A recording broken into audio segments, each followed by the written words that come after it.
Bueno, buenas tardes a todos, buenas tardes, noches. Es un placer para mí estar aquí, porque para mí es un placer estar donde Dios quiere que esté. Creo que no hay mayor felicidad que estar donde Él quiere que estemos y nosotros nos quedamos ahí, ¿no? A escuchar qué quiere que expresemos. Y para mí por eso es un placer estar aquí. La verdad es que me ha gustado mucho Unión de Voluntades, porque enseguida me ha venido a la cabeza todo correr a una velocidad de la luz, unidas a mi voluntad, a la voluntad de Dios, ¿no? Cuando caminamos en la voluntad de Dios, pues todo es extraordinario, todo es gracia, todo es don, todo es vida, todo es amor. Pues voy a contarles una historia preciosa, es muy bonita. Es más, supera a las de ciencia ficción, a las cómicas, a las románticas, lo supera todo. Es la historia que Dios ha hecho conmigo. Y con final feliz, Dios solo tiene finales felices. Y es una historia que habla de milagros y sobre todo que habla de dos cosas. Una es el amor incondicional hasta el extremo y otra es que habla de misericordia. Y yo me reía porque, bueno, ya he estado con él en la capilla un poquito, dándole después de la entrevista las gracias por lo que hace, ¿verdad? A través de una entrevista que a nosotros nos puede parecer sencilla y él la toca y de repente ya está siendo consciente de a dónde va a llegar esa entrevista y me fascina. Y hablábamos especialmente de los matrimonios y de las familias. Bueno, luego entenderán por qué, es parte de mi historia. Pero me sigue siempre la Divina Misericordia y el Sagrado Corazón de Jesús. Hoy he estado con las hermanas de la Visitación, por eso ha tenido que suspenderse el siguiente evento, porque yo también necesito alimentarme. Y a mí solo me alimenta un Señor y estaba allí muy claro. Así que allí me ha dejado, me he tenido que quedar y he disfrutado pues de reliquias, del Sagrado Corazón de Jesús, de mujeres santas, que son ellas, no tengan ninguna duda. Si necesitan algo, vayan allí y pidan las oraciones para sus vidas, para sus familiares, amados, para todos esos problemas que nos parecen imposibles. Y es verdad, hola, y es verdad, a nuestra capacidad humana es imposible. Pues les voy a contar esa historia. Estoy muy feliz, de verdad, porque cómo no estar feliz. El Señor sonríe tanto cuando hablamos de Él todo el tiempo. Dice, estarían hablando de mí todo el tiempo como yo hablo de cada uno de vosotros todo el tiempo. Y la verdad es que hoy ha sido para mí un regalo. Hoy ha sido todo regalo para mí. Son esos caprichos que el Señor, como nos ama tanto inmensamente, nos regala, como el novio agasaja a la novia. Pues hoy todo han sido regalos para mí, lo siento, pero lo tengo que contar. Y son regalos espirituales, no vayan a creer, ¿eh? Ninguno material. Y bueno, para que puedan entender qué es María, yo tengo que contarles quién fue Amaya. Siempre oímos a San Pablo hablar del hombre viejo y del hombre nuevo. Bueno, y aunque yo creo que todos tenemos integrados el concepto, yo hoy les voy a presentar a la mujer vieja y estarán y mirarán entonces a la mujer nueva de otra manera. Porque en ese tránsito entre el viejo y el nuevo está Él. Solo puede estar Él, el Nazareno. Ay, es que pronuncio el nombre y siento escalofríos. El Galileo, Jesús de Nazaret, nuestro Señor. Él es el que está ahí en medio. Si Él no está ahí en medio, olvídense, no tienen nada que hacer. Y yo estuve mucho tiempo en el nada que hacer. Voy a definir brevemente lo que fui. Bueno, primero voy a contarles que nací en una familia católica. Me bautizaron. Conocí al amor de mi vida con 17 años y me casé con él con 25. Voy a hacer un punto y aparte. La verdad es que mis padres abandonaron pronto la fe porque se enredaron en las cosas de la vida, del trabajo, del quehacer, de dar a sus hijas los mejores estudios. Tengo una hermana, 3 años menor que yo, y en ese quehacer se perdieron, como todos nos perdemos en el quehacer. Quisieron darnos lo mejor, son padres buenos, son muy buenos, pero se perdieron. Oye, Santa Mónica, cuántas madres y padres se han perdido, ¿verdad? Pues ahí se perdieron mis padres y sin querer yo tomé los caminos del mundo porque ya no tenía una referencia. Bueno, sí, tenía una, la de mis propios padres. Por donde caminaban ellos decidí caminar yo. No crean, no era nada complicado, ¿eh? Solo era un trabajo después de estudiar una carrera para tener una casa, para formar una familia, porque mi vocación era de esposa, irme de vacaciones, tener un coche y ya está. ¿Os suena ese plan de vida? Ay, todos sonríen como diciendo, es el mío. Sí, tiene que ser, si esa es la vocación. Pero luego diremos con quién. Ese era mi camino. El problema es que Dios no estaba en él. Y como Dios no estaba en él, pues empecé a caminar y a tomar otras manos que se creen mucho la mentira y la convierten en verdad. Tienen más fe que nosotros en la verdad, los que hay ahí fuera. Da igual en lo que se crea, bueno o malo, si tienes fe eres capaz de arrastrar al mundo entero. Y eso es lo que está pasando. El mal siempre es más atractivo, lo vende mejor, grita más, se le escucha más. ¿Y para qué nos vamos a engañar? Es bastante más fácil. No es exigente, así que allí nos vamos de cabeza, creyendo, anhelando la felicidad. Y damos una oportunidad al mundo. Y ahí empieza la batalla. Yo hice eso. Mi primer trabajo salió cuando me contrataron en una clínica privada en Bilbao, famosísima, de muchísima reputación. Los mejores ginecólogos estaban allí. No la conocían solo en el País Vasco, en toda España. Me dediqué durante 3 años aproximadamente a asesinar a los hijos de las mamás que habían decidido abortar. Todos los días de lunes a jueves, de 8 de la mañana a 1 o 2 del mediodía, cada 7 minutos, pasaba por mi mano una mujer que había decidido asesinar a su hijo. Todos los días. Limpié mucha sangre.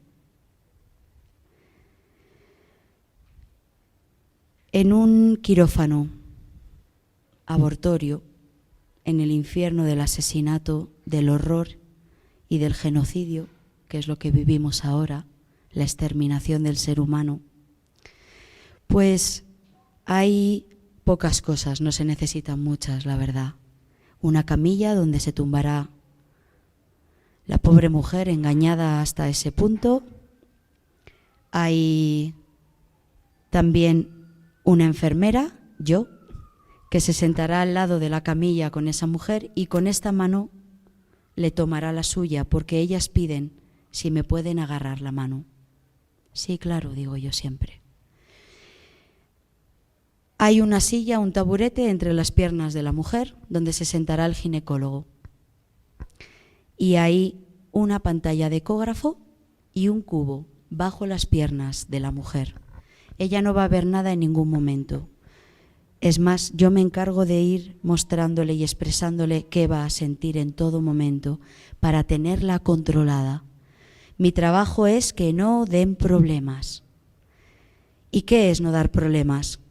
Ya ha pagado, tenemos su dinero. Para nosotros es un trozo de carne, no es más. Nos dan igual sus problemas y el por qué ha decidido asesinar a su hijo. Y lo que suceda también después nos dará muchísimo más igual, porque ya no reporta dinero. Sí, esa es la realidad. Para los que hay ahí fuera diciendo que les importan los derechos y las libertades y el bien de las mujeres. Caminé en esas ideologías mucho tiempo, no vayáis a creer. Yo luchaba por las libertades y los derechos de las mujeres. ¡Wow! ¿Y cómo? Pues fácil, yendo contra el sistema de derechas para que se implantara la izquierda, yendo contra la Iglesia Católica en especial, con especial odio. Todo lo que salía de la boca de la Iglesia Católica y de cualquiera de sus ministros era pisoteado y tirado a la basura, porque reprimían a las mujeres y sus libertades. ¿Os suenan estos discursos, verdad? ¡Guau! Sí, sí, sí, yo vivía en ellos, me los creí todos. Imaginaos cuando yo me salió este trabajo, todo el mundo, todas las mujeres de mi alrededor, era ya, ¡wow!, el regalo. Ya no solo defiendes los derechos, es que encima participas en darles la libertad. Pues en eso participé mucho tiempo. Me dedicaba a calmar a la mujer, porque en verdad sufre mucho. Cuando se tumba en aquella camilla empieza ya a sentir rápidamente el temblor y la angustia, bastante. El alma entra en el quirófano y se enfría mucho y tiembla. Mi trabajo consiste en que de la camilla no se levante pase lo que pase, porque ya ha pagado. Sí, eso es. No se levante, pase lo que pase, porque hay que llevar a cabo el homicidio, el asesinato. Yo la iré tranquilizando con palabras suaves, le iré explicando todo lo que va a ir sintiendo, y ella es eso exactamente lo que va sintiendo. La única persona que mira más profundamente el ecógrafo soy yo, porque el ginecólogo en realidad está de espaldas a la pantalla del ecógrafo. De vez en cuando solo mirará. ¿Por qué de vez en cuando? Porque cuando se entra a destruir, a destrozar, pues no hay que ir con cuidado, ¿verdad? Ni con dulzura. Si quisiéramos tirar las paredes de esta estancia, pues no iríamos con cuidado. Y así se hace, no se va con cuidado. Por eso, de los muchos efectos secundarios que puede tener un aborto, los físicos son desgarros de matriz, claro, de vagina, claro, ¿cómo no va a haber? ¿Cómo no va a haber? La misericordia de Dios hace que hasta esté en esos quirófanos, porque poco es lo que sucede en verdad. Pero la mayor atrocidad sucede con el bebé. Muchos lo llamamos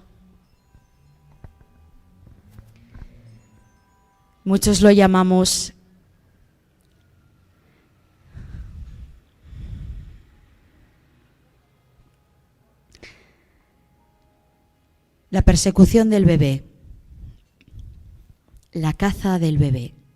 Vamos a cazarle, porque él va a intentar a toda costa alejarse de todo lo que está sintiendo que está pasando. Se le ve correr, de verdad, por el útero materno, de un lado al otro. Los hierros que penetran la vagina de las mujeres van en aumento de longitud y de grosor dependiendo de lo que se tenga que ir destrozando. El número de semanas de ellas influirá en el material de quirófano. Se rompe primero la placenta para que salga el líquido amniótico, para después empezar a destrozar, a desmembrar al bebé. Corazón, pulmones, caja torácica, cráneo, brazos, manos, piernas, pies. El ginecólogo suele tener que usar muchas veces un delantal de carnicero con una máscara que le tapará ojos, nariz y boca, para que los restos humanos que saldrán cuando son aspirados desde el útero, porque se le asesina en el útero, no le salpiquen a la cara. Todo cae a un cubo, el que os he dicho que estaba debajo de las piernas de la mamá. De ese cubo me encargo yo, lo vaciaré. Pues sí, siempre digo que me gustaría que mostráramos algo de compasión en ese infierno, pero no hay. Algo de compasión sería que de cada madre se vaciara el cubo, pero es una fosa común donde caen los restos uno tras otro. Solo se vacía cuando ya se ha llenado. Se vacía un triturador. El triturador es un aparato que tritura restos humanos, biológicos. La potencia y el tamaño del triturador dependerá de las semanas en las que esté la mujer que ha decidido asesinar a su hijo. Hay una anécdota que cuento siempre, bueno, siempre no, siempre que el Espíritu quiere contarla. Hay una anécdota que yo vacié demasiado despacio un día un cubo de esos y entonces me encontré con un piececito, formado, perfectamente formado. Ese pie, por favor, ¿pueden dejar de hacer ruido ahí atrás?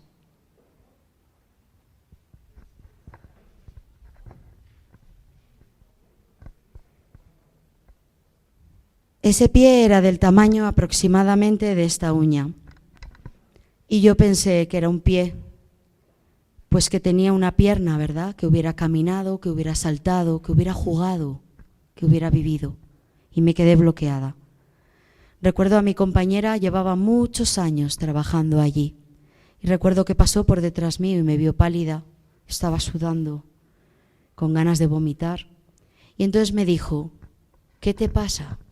Y yo recuerdo que pensé, como si no fuera evidente qué me está pasando. El pie estaba ahí, o solo lo veía yo, pensé. Y le dije, ¿no lo ves? Es un pie. Y ella me dijo, ¿un pie? Y entonces aquí vino mi primer pacto con Satanás. Mi compañera me dijo, ¿tú quieres seguir trabajando aquí? En ese momento pasaron todos esos proyectos de los que he hablado antes cuando he iniciado esta plática. La casa, comer a final de mes, sobre todo la ideología. ¿Qué les diría a todas las feministas de allá afuera? Nadie sabía lo que hacía, ni siquiera mi esposo. ¿Qué le iba a decir de por qué me han despedido? Y pacté. Y dije, sí, quiero seguir trabajando aquí. Y entonces ella me dijo, pues entonces eso no es un pie, eso es un coágulo. Desde entonces solo vi coágulos en las ecografías, en los cubos y en ellas. Solo vi coágulos. Cuando hablamos de que Satanás nubla el entendimiento, no sé qué creen ustedes que es. Cuando se habita mucho tiempo en el infierno, lo primero que sucede es que nos deshumanizamos. Se pierde la dignidad que Dios nos dio y nos transformamos en monstruos, capaces de hacer cualquier cosa. Es más, cuanto más tiempo habitamos en el infierno, más crueldad vamos ganando. Bueno, la verdad es que salir de ahí no fue mi decisión. Dios ya empezó a orar un plan. Puso el deseo que siempre había tenido y vino a recordármelo. Y me recordó que quería ser fisioterapeuta. Y entonces mis jefes, que me apreciaban mucho, me extendieron un cheque para que me pudiera pagar la inscripción a una de las mejores universidades de Barcelona. Y allí me fui. Yo ya estaba casada, pero dejé todo, mi esposo aceptó, se quedó en Bilbao y yo viajé a Barcelona y allí estudié. Curiosamente, con una beca, saqué matrículas de honor, tengo notas excepcionales. Curiosamente, con una beca me voy a Portugal y siempre caen en mis manos niños. Adoro a los niños. Bueno, todo el mundo decía, ¿qué don tienes para los niños? Y mientras retrasábamos tener hijos, nunca era el momento. Cuando regresé de mi carrera, pues abrí mi consulta y fue un éxito. Gané muchísimo dinero, mucho. A mi esposo le ascendieron en el trabajo. Satanás no paraba de saciarnos. Nos daba todo aquello por lo que habíamos pactado. Poder, dinero, fama. Mi fama creció como fisioterapeuta. Todo el mundo quería pasar por mis manos. Familias enteras. Futbolistas, atletas, entrenadores de primera división. Todo el mundo quería pasar por mis manos. Y empezó entonces un problema en mí. La mitad de mi cuerpo un día se durmió, tuve una hemiplegia. Me llevaron a urgencias y me dijeron que, bueno, que al principio parecía un tumor cerebral. Yo sabía que no. Todos dijeron luego después, es que trabajas demasiado. Yo sabía que sí, trabajaba mucho, pero no estaba cansada. Había empezado a suceder que mi alma empezaba a gritar y a sentir asco, mucho, todo el tiempo. Pero yo no lo identificaba. Yo solo sentía un asco atroz y sentía mucho dolor. Todavía gritaba poco, solo lo oía yo. Tenía miedo a que los que estuvieran fuera lo escucharan, a que mi marido lo escuchara, a que mis padres lo escucharan, porque se supone que yo era la mujer perfecta. Tenía todo lo que se suponía tenía que tener, todo lo que mi mundo de alrededor quería y había anhelado tener y no tenía. Y yo tenía miedo a que me dijeran, ¿qué quieres? ¿Qué más quieres? Solo hubo una vez que mi madre me preguntó, ¿por qué siento que no eres feliz? Y yo dije, sí, es que trabajo mucho, estoy cansada, soy muy feliz. Bueno, entonces busqué la espiritualidad y me hice budista. Claro. Es el camino fácil, el budismo es perfecto, nos deja hacer lo que nos da la gana. Es más, yo a favor del divorcio, a favor del desprendimiento, dije, ¡buay! Pero si esto es el cielo, me desprendo de todo. Oye, ¿que tu marido te molesta? Pues despréndete, desapégate, les gusta decir, desapégate. Porque no hay que amar, dicen, el amor solo es sufrimiento. Es verdad, desapégate del amor. Y empezamos a utilizar a las personas. Ahora te utilizo, yo crezco, te dejo y me voy a por otro. Bueno, por suerte Dios evitó eso, aunque ya el pecado también se crea aquí. No hace falta llevarlo a cabo, aquí también es pecado. Y yo supongo que inconscientemente empecé a desapegarme de verdad de mi esposo. Hacía yoga 2 horas todos los días y meditaba aproximadamente 4 horas todos los días. Además, mis entrenamientos. Hacía tiempo que hacía alta montaña, Kilimanjaro, Tupkal, Annapurnas. Viajé por muchas partes del mundo para hacer alta montaña. Cada vez me parecía que el riesgo exigía más. Me encantaba estar al límite de la vida y de la muerte. Supongo que era porque había que llenar el vacío. Siempre al límite, siempre al límite. Pues sucedió que empecé también a correr. Corría carreras de entre 100 y 120 kilómetros de montaña. Ultra trails de montaña lo llamamos. Corrí también por Alpes suizos, franceses, todo Pirineos españoles, hoteles, podiums y cada vez veía más poder en mí. ¡Wow! Quedaba mejor que muchos hombres. Todos me esperaban en meta para conocerme. Compites y compites y compites. ¿Y por qué lo hacía? Porque en realidad era el único medio que a partir del kilómetro 60 conseguía callar el dolor que salía de mi alma. Hay bulimia, anorexia, cortes en los brazos y en las piernas, depresiones crónicas, hiperactividad en los niños y en los adultos. A mí me dio por correr para callar el dolor. Sabía y sentía que en el kilómetro aproximadamente 60 ya me dolía tanto el cuerpo que no sentía el dolor del alma. Era un alivio para mí correr.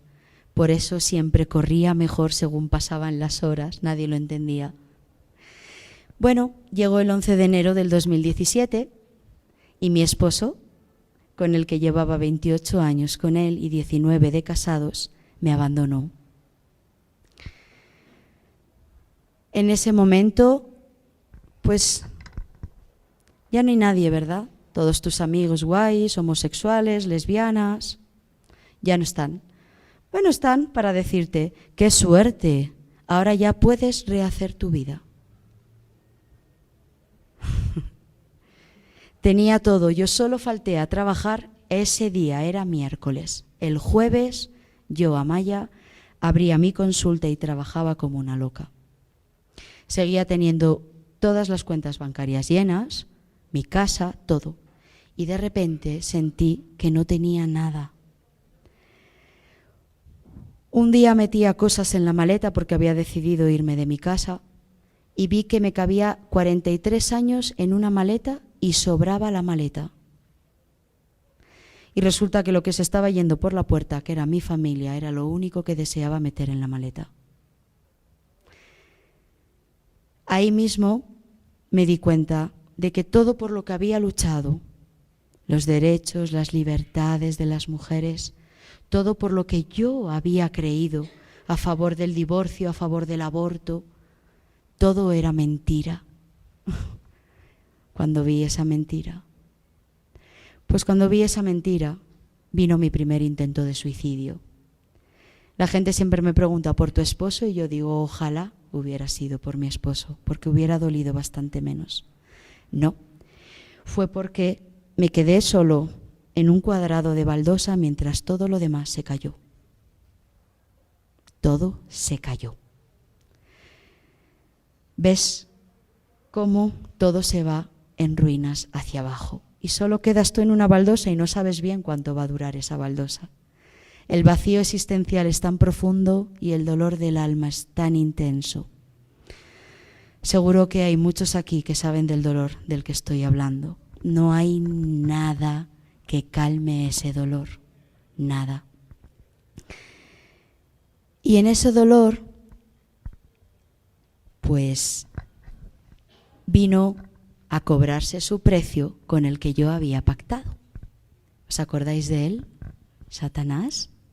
Pues vino, porque vino a reclamar, vino a decirme, ya te lo he dado todo, ahora quiero mi parte. Y su parte es mi alma, la de todos. Vino a recobrar su presa. Y para eso utilizó una táctica muy buena, que cometí el error de dialogar con él. Y con Satanás nunca se dialoga, pero sabe cuándo tiene que venir, sabe cuándo tiene que venir. Y daros cuenta que sin Dios estaba completamente desprotegida.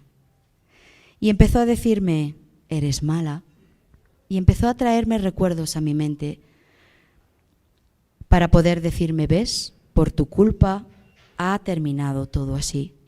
Y yo dije, es verdad. Me dijo, deja de hacer sufrir a tu familia, mírate, eres basura, te arrastras. Acaba con esto, me dijo, porque estás sola. Y me lo creí. Y el ser humano tiene pánico a la soledad. Cuando dialogué con él, fue porque yo pregunté, ¿cómo termino con esto? Error, ya caí en la trampa. Y me dijo, fácil, quítate la vida, porque total, tú crees en la reencarnación, ya habrá otro momento, otra vida, serás más feliz, todo irá de otra manera y mejor. En esta vida ya has aprendido todo lo que tenías que aprender, eso es el budismo. Y lo utilizó para engañarme y dije, pues es verdad. Entonces cogí las llaves de mi coche y dije, pues fácil, ya sé por dónde me tiro porque acantilado me despeño. Cuando fui a levantarme del sofá, Dios utilizó a uno de mis perros, tenía 2 perros, para subirlo encima de mis piernas y paralizarme, porque era como si me hubieran caído barrotes de hierro pesado encima. No pude moverme en horas, lo suficiente para que se diluyera el pensamiento obsesivo. Diría San Ignacio de Loyola, discernimiento de espíritus buenos y malos. Pues este era uno muy malo. Es el que nos mete el pensamiento obsesivo del suicidio en la cabeza. Da 1.000.000 de razones por los que suicidarte. Pero el Señor en un manotazo lo quitó de en medio, me rendí al perro, no podía movilizarlo, era imposible, y caí dormida. Tiempo suficiente para que el Señor diluyera ese espíritu. Mi ángel custodio también trabajó muy duro ese día, esa noche. Pero como veis, cuando Dios quiere algo, pues es imparable y para Él nada imposible, a pesar mío. Pues a los pocos días recibí una llamada de teléfono. En Nepal había habido un terremoto y necesitaban profesionales sanitarios. En mi caso, pues era sanitaria, ¿verdad? Por 2, valía por 2. Era fuerte porque era experta en alta montaña, no me daba miedo y había que acceder a aldeas que estaban en muy malas condiciones. La tierra después de un terremoto queda en muy malas condiciones. Se accedía caminando, había que estar preparada para caminar mucho, yo era perfecta para todo. Yo digo siempre en broma, Señor, hiciste una oferta de trabajo y mi currículum era el perfecto para llevarme allí. Y un 8 de mayo yo cogía un avión dirección a Nepal, Katmandú. El 8 de mayo es el día en que se celebra la Virgen de Cantonad, donde este santo cura, santo ya de soportarme, en ese valle vivía él, lo conoceré a mi regreso.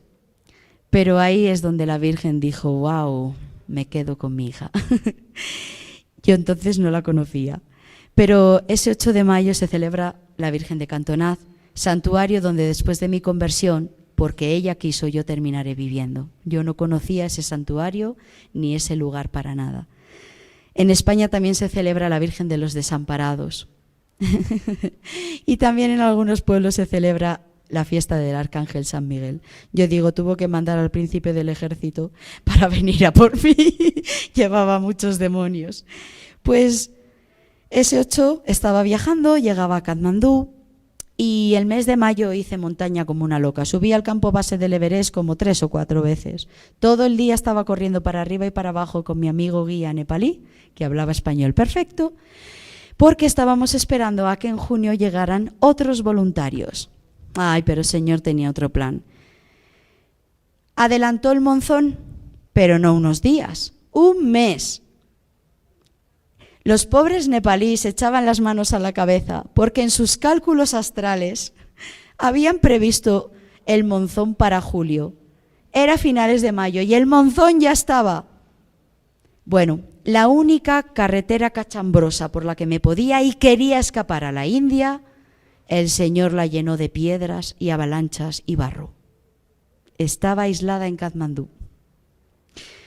Porque tenía que acontecer que ese día que tienen en el cielo escrito, nosotros no lo sabemos, pero ellos sí, el día de tu salvación, pues ese día era exactamente el que yo estaba en un cruce en Katmandú, cuando vi de reojo que se acercaban 2 hermanas de la caridad, saris blancos y azules. Todos saben aquí lo que es un sari, ¿verdad?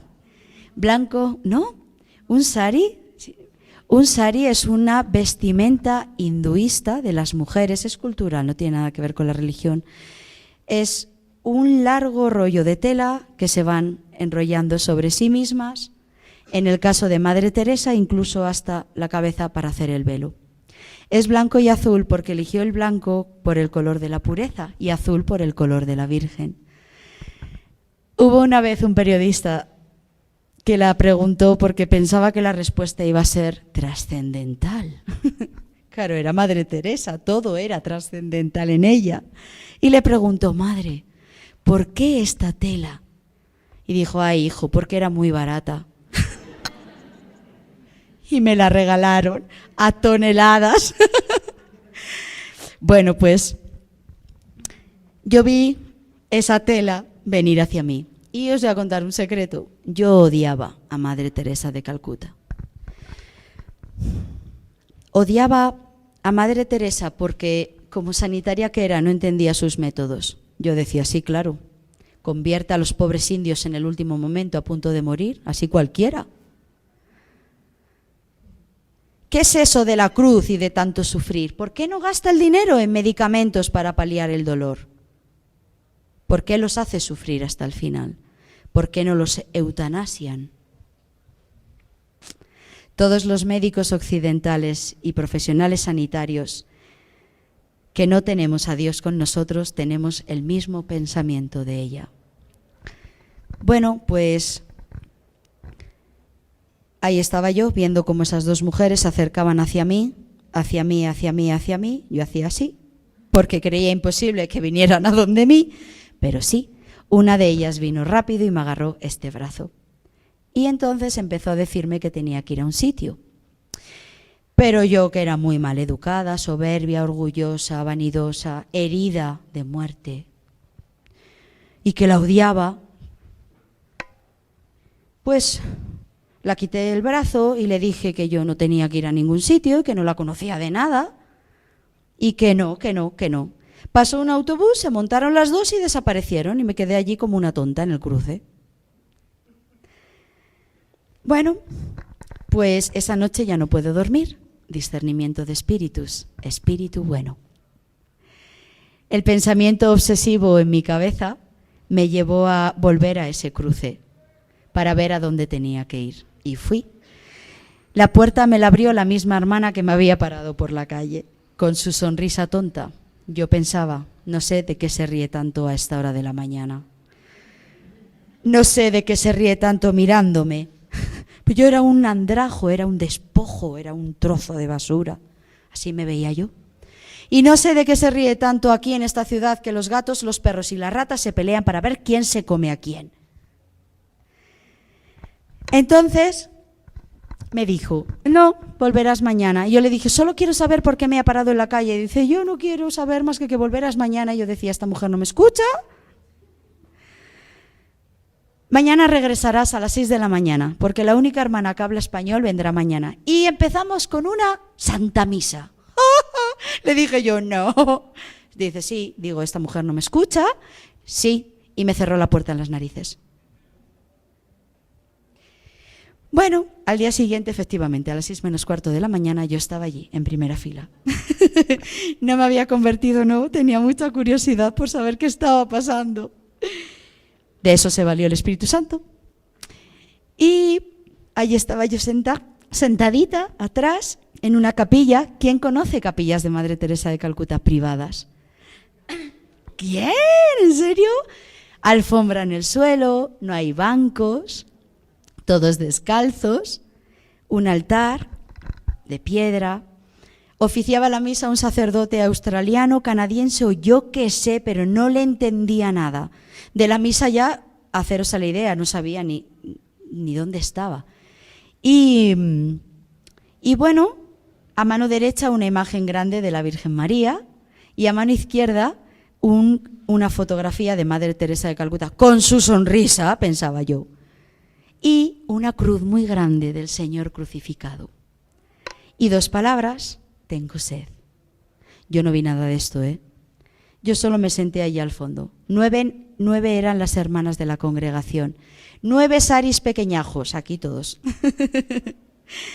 Pulcros. Yo pensaba, con el polvo y la suciedad que hay afuera, estas mujeres, ¿cómo hacen para tener estos saris blancos? Fijaos en qué estaba yo. Bueno, ya se lo preguntaré luego, pensaba. Y allí estaban, o de rodillas o sentadas de lado. La misa empezó y ahora sí que les voy a pedir. No nos vamos a descalzar, pero sí el corazón. Porque esta parte de la historia es tierra sagrada. La zarza ardiente siempre es tierra sagrada. Así que vamos a volver a esa capilla, ¿verdad? Os invito a todos los que quieran a cerrar los ojos. Yo seguiré contando esta parte despacio, porque siempre la recuerdo. Soy afortunada en realidad de hacer esto. Bueno, porque hablo de la misericordia del Señor, pero para mí, porque revivo cada momento, aquel momento, y cada vez se hace más hermoso si cabe. Pero no se hace hermoso porque lo recuerde para mí, se hace hermoso porque de alguna manera todos los que me escuchan están en aquella capilla viendo a Jesús de Nazaret. De alguna manera todos estamos volviendo a casa juntos. Pues ahí estaba yo, sentada, cuando escuché una voz. Era masculina y lo envolvió todo. Yo no lo escuchaba por los oídos, penetraba en mí por todas partes de mi cuerpo. Envolvía la capilla como si hubieran puesto un altavoz y me dijo: bienvenida a casa. Wow, yo pensé, se me está yendo la cabeza. Es mi inconsciente, claro, como no pensaba volver de Nepal nunca jamás. Pensaba morir allí. Dije, vale, ya está, esto es la reafirmación de que aquí me quedo. Pero entonces volví a escuchar la voz y esta vez dijo: bienvenida a casa. ¿Cuánto has tardado en amarme? Levanté la vista, miré a la cruz porque ya sabía perfectamente de dónde venía la voz. Y ahí me quedé clavada, en la cruz. Hacía tanto tiempo que no miraba la cruz, tanto tiempo que le había dado la espalda y la había rechazado. Todos mis recuerdos de niña vinieron en ese momento. Miraba a la cruz, me clavé de rodillas. No fue un movimiento automático mío, no. Algo me llevó a clavarme de rodillas. Cuando entonces vi al Señor descender de la cruz vivo. Yo no vi a Jesús, a nuestro Señor, ensangrentado, amoratado, llagado.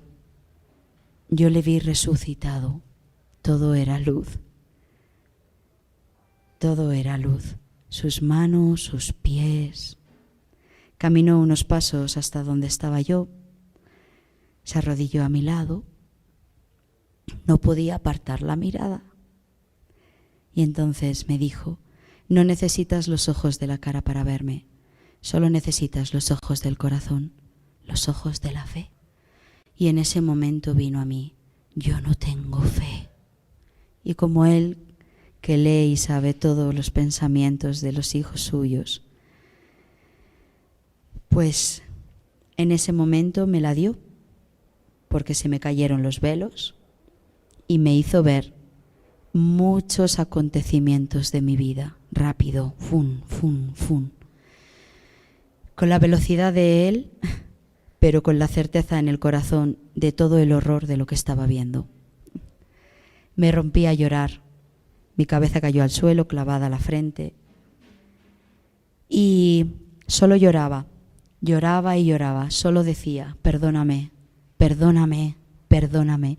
Nunca he suplicado con tanta fuerza. El dolor que sentía salía de dentro de mí, no sabía de dónde ni siquiera salía, pero toda yo era dolor y sufrimiento. Y entonces me di cuenta, no sufría por el horror que estaba viendo, estaba sufriendo exactamente igual que estaba sufriendo el corazón de Jesucristo ante el horror de mis pecados.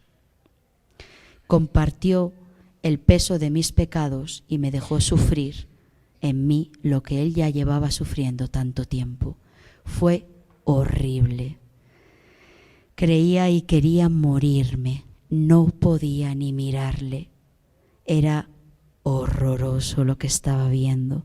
Solo suplicaba el perdón una y otra vez, una y otra vez. Tardó en venir el consuelo, ¿eh? No vino rápido. Tenía que llorar mucho. Pero cuando vino, cuando ella decidió que ese corazón se había vuelto contrito, se había quebrantado del todo, había ya sentido la punzada del pecado y de la convicción en mi corazón, cuando se aseguró de eso, entonces vino el consuelo, vino con una fuerza igual de fuerte que la del pecado, con misericordia. Sentí una oleada en mí de misericordia. ¿Qué era aquello?, decía yo. ¿Qué es esto? Esto es amor. Esto es amor incondicional. Esto es por lo que yo morí por ti, para que el día de hoy pueda hacerlo. Esta es mi misericordia para todos mis hijos, sin excepción. No hay pecado que no pueda perdonar y no hay pecado que no quiera perdonar, como no hay herida que no pueda sanar. Y tocó, acarició todas mis heridas y las fue sanando. Según las veía, las sanaba. Yo las veía, Él las sanaba. Me hizo nueva en el Espíritu. Me dijo, no importa nada de lo que ha sucedido hasta ahora ya. Solo importa lo que sucederá de ahora en adelante. Juntos, siempre juntos, repitió. Juntos, siempre juntos. Estaba por fin en casa. Estaba por fin en el Sagrado Corazón de Jesús. Por fin estaba en casa. ¡Wow! Se me empezó hasta a olvidar la tierra. No recordaba nada.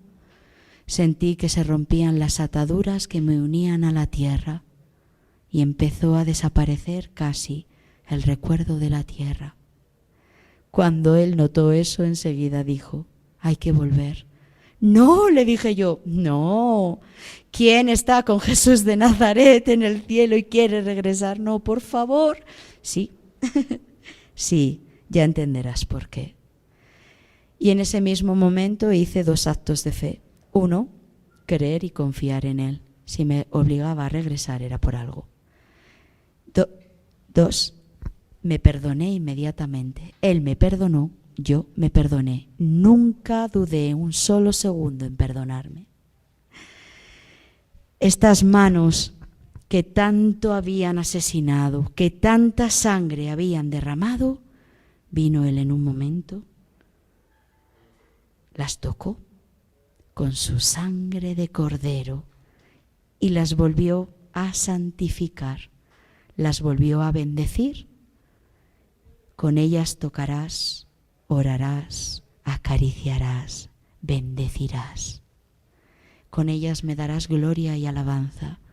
Con ellas también me amarás a través de otros. Y se fue, se llevó la luz. Y allí me quedé yo en una oscuridad. Siempre digo que la hija de Jairo debió de sentir eso. Niña, despierta. Porque es como salir de una fosa de muerte. Eso es la resurrección. Me costaba abrir los ojos, empecé a abrirlos, no me acordaba bien de dónde estaba hasta que empecé a identificar la capilla. Parecía que abría los ojos después de haber estado muerta, pues casi 43 años, efectivamente. Cuando abrí los ojos, allí estaban las 9 hermanas de la caridad a mi lado en oración. Había un charco alrededor mío, todo eran lágrimas. Habían pasado 3 horas. Para lo que a mí fue 1/10 de segundo en la eternidad. Yo era otra, me levanté sin un solo dolor en mi cuerpo, ni una sola consecuencia. Os animo a que estéis 10 minutos en esa posición. Me incorporé, ellas reían, ellas lloraban, yo reía más o lloraba más de alegría. Me limpiaron los mocos, las lágrimas, me peinaron y entonces me dijeron que Dios en esa oración les había dicho 2 cosas. 1, le daré una tierra nueva. Y 2, su nombre es María. Por eso me llamo María. A partir de ahí me quedé con ellas pues hasta que el visado me requete caducó, con los pobres más pobres de los pobres. Y recuperé mi dignidad, fue lo primero que el Señor me devolvió. Caminé con el Espíritu Santo esos 3 meses. Ellas se reían de mí porque decían, tú no caminas, María, tú levitas por el suelo. No se me fue esta sonrisa estúpida de la cara. Y bueno, ¿por qué me había parado aquella hermana en aquel cruce? Porque llevaban 1 año en oración, suplicando a Dios que enviara un voluntario que fuera fisioterapeuta. El poder de la oración. Si creyéramos en el poder de la oración, otro mundo habitaría ya. Claro que ellas pensaban que yo la salvaba y lo que no sabían era el planazo de Madre Teresa de Calcuta aliada con nuestro Señor Jesucristo. Mucho tiempo preguntaba ¿por qué? ¿Por qué? Cuando vi hace bien poco, yo ni siquiera sabía que ella luchaba para que no se asesinaran a los hijos. Yo no sabía nada. Cuando vi mi pasado y en lo que había estado yo, y cuando vi cómo ella había obrado, dije, ya está, aquí me han cogido para siempre. Y así fue. Tú serás la que cuente qué hay al otro lado. Tú serás la que cuente lo que hay en la oscuridad y en el infierno. Tú serás la que lo cuente de verdad. Testigo de mi verdad, me dijo, porque además no solo contarás eso, hablarás a mis hijos de que regresen a casa, urgentemente. Regresar a casa es regresar al Sagrado Corazón de Jesús, por un único camino, el camino de la excelencia, es el camino del amor. Viene a recordarnos que sin amor no somos nada. Viene a recordarnos que da igual las asociaciones pro vida en las que trabajemos. Sin amor son cáscaras vacías que no dan un solo fruto. Viene a recordarnos que los cristianos lleváis mucho tiempo escondidos y son los tiempos de salir, pero no de cualquier forma, hay que salir con la verdad. Hay que salir haciendo en nuestra carne vivo el Evangelio de Jesús. Y el Evangelio de Jesús es el camino, la verdad y la vida en el amor. Esta batalla que vamos a librar no es una batalla contra carne y sangre, es una batalla espiritual. Y si os empeñáis en luchar con las armas del mundo, perderéis. La Virgen de Guadalupe me dijo si vendría a su tierra mexicana. Y yo le dije que sí. Y ella quiere, pero os necesita. Ha decidido necesitaros. Ese es el amor de una madre. Ella quiere que recordéis de quién sois hijos. Sois de Guadalupe, la pertenecéis, pero se os ha olvidado. Todos estamos atados a cadenas diferentes y nos arrastramos creyéndonos libres y no amamos como Cristo nos exige. No perdonamos como ella nos dice que hay que perdonar. No hallamos paz, no habitamos en la paz. Sabe de nuestras batallas y luchas interiores entre las tinieblas y la luz, lo sabe perfectamente, es nuestra madre. Pero trae una luz y un mensaje de esperanza. Y Dios proclama en cada estado donde voy lo siguiente: en mi nombre. No se aprobará la ley del aborto en ninguno de mis estados mexicanos. Amén. Porque Dios, que es nuestro Padre, tiene una voluntad y es la vida. Quiere restaurar a los matrimonios, sanar a las familias y salvar a todas y cada una de sus ovejas. Pero eso trae exigencias y no las estáis cumpliendo. Va más allá del tema del aborto. Va de la salvación o la condenación de cada una de vuestras almas y las que vosotros mismos arrastráis. Esto va de la batalla de las batallas. Y hay que luchar con las armas espirituales. La Virgen ya nos ha dado uno. En Mengigore, el 25 de agosto, ella ha pedido que todos sus hijos lleven el rosario de la mano. Lo llevaba proclamando yo en cada día, rosario de la mano. Gracias, Madre, por venir a dar certeza a mis palabras. Identificaos para que Satanás sepa que yo soy vuestra madre y vosotros me pertenecéis. Abandonad el camino de pecado ya. Habéis perdido el sentido del pecado, ni siquiera sabéis identificar lo que está bien y lo que está mal. Habéis perdido la conciencia de la verdad, habéis perdido la conciencia de quién sois hijos. Mendigamos, todo lo mendigamos cuando resulta que somos hijos de Cristo Rey. No necesitamos mendigar, nuestro Padre ya nos lo da todo, porque sí, por pura gratuidad, por amor. Y no vivís en el amor. ¿Creéis que los demás van a venir a resolver la salvación de vuestra alma? ¿Creéis que el camino del amor no está para vosotros? ¿Que son los demás los santos? ¿Que oren los demás? ¿Que ayunen los demás? ¿Que recen los demás?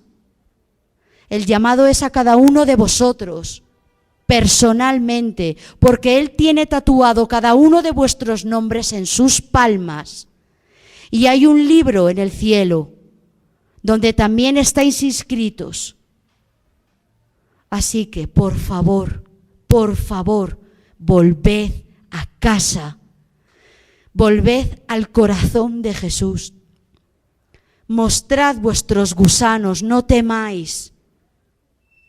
Madre Teresa de Calcuta decía que por lo menos sus pobres era evidente que estaban sucios porque llevaban la porquería por fuera. Yo he tratado a mujeres que no tenían dedos en los pies ni en las manos porque se los habían comido las ratas cuando eran bebés, quemadas porque han sido tiradas por sus madres para deshacerse de ellas. Pero por lo menos veíamos eso.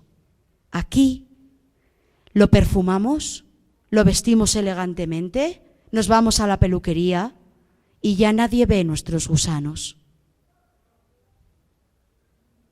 Y decimos, soy cristiana, cumplo, voy a misa los domingos, hago 1 hora a la semana de adoración y cuando me hago un esfuerzo, rezo un rosario. Fíjate, van a aprobar la ley del aborto. Bueno, yo sigo con lo mío.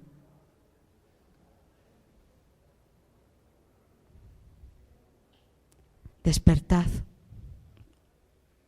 Despertad de la tibieza. Es el momento de regresar a la oración intensa, pero de corazón, no de palabras, de corazón, sabiendo bien por qué estáis orando e intercediendo. Y estáis orando e intercediendo por toda vuestra nación, por cada uno de vosotros, por vuestras familias. Estáis orando e intercediendo por la salvación de todo México. Hay que volver al ayuno, pero con amor. Hay que dejar de quejarse tanto por todo y hay que empezar a hacer acción de gracias con nuestra vida. Todo sea una acción de gracias. Hay que volver a los sacramentos. Hay que volver a la Santa Misa, suplicando misericordia al que vuelve a dejarse crucificar, al que vuelve a entregarse completamente en cuerpo y en sangre. ¿Cuántos entregáis, hermanos, a Dios? ¿Completamente? ¿O le regateáis? ¿O le dais lo que os sobra como limosna? ¿Es Dios vuestro ídolo, el de vuestro corazón? ¿O es la esposa o el esposo, los hijos, el trabajo, las vacaciones? ¿A qué idolatráis?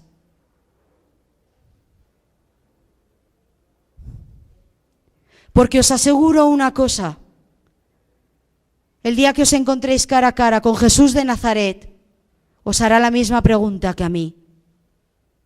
Os mostrará exactamente igual vuestra vida. Caeréis horrorizados y espantados. Sentiréis un dolor punzante en el corazón insoportable. Es el dolor que Él arrastra por cada uno de vosotros. Y os preguntará, ¿cuánto me has amado de verdad? ¿Y cuánto has amado a todos los hermanos que puse en tu camino? Solo tenías que amar incondicionalmente. Te dije que del resto me ocupaba yo. Y resulta que tú te ocupaste del resto y te olvidaste de amar.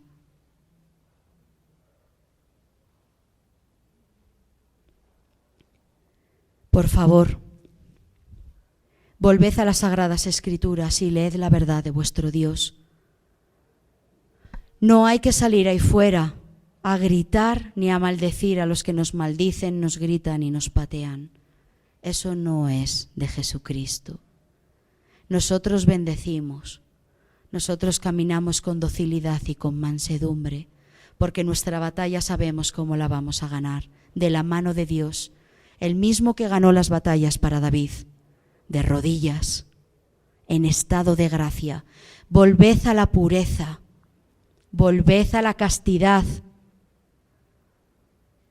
volved a la adoración todos los días.